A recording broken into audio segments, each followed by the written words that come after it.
প্রধানমন্ত্রী নরেন্দ্র মোদীর 12 বছর পূর্তি উপলক্ষে আজ বিশেষ অনুষ্ঠানের আয়োজন করা হয়েছে বিলোনিয়ায়। বিলোনিয়া জনকল্যাণ শিবিরের আয়োজন করা হয়, যেখানে নরেন্দ্র মোদী নেতৃত্বাধীন কেন্দ্রীয় সরকারের 12 বছর পূর্তি উপলক্ষে এদিন পুরাতন টাউন হলে আয়োজিত হয় এক বিশেষ জনকল্যাণ শিবির।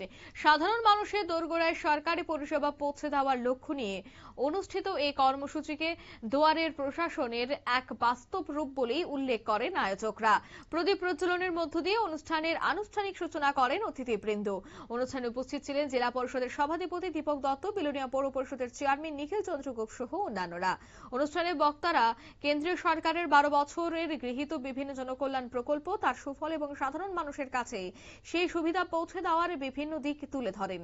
পাশাপাশি বিভিন্ন প্রকল্পের বাস্তবায়নের অগ্রগতি নিয়েও আলোচনা করা হয়। এদিনের এই অনুষ্ঠান থেকে কি বলছেন জেলা পরিষদের সভাধিপতি দীপক দত্ত শোনাবো। ব্যবস্থা ছিল, এখন কত হয়েছে আমাদের রাজ্যে?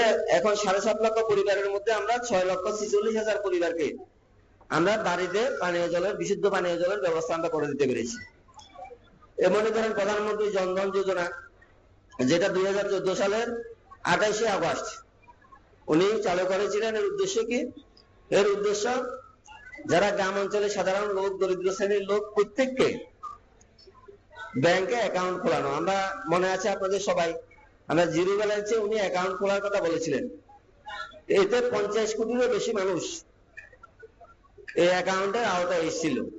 এতে কি লাভ হচ্ছে আমাদের তৎকালীন একজন প্রধানমন্ত্রী আপনারা শুনেছেন, উনি বলেছিলেন যে দিল্লি থেকে যদি আমি কোনো মানুষের জন্য 1 টাকা পাঠাই, আমাদের ত্রিপুরা রাজ্যে এসে পৌঁছে মাত্র 15 পয়সা, বাকি 85 পয়সা রাস্তায় বিভিন্ন লোক লুটে পুটে খায়।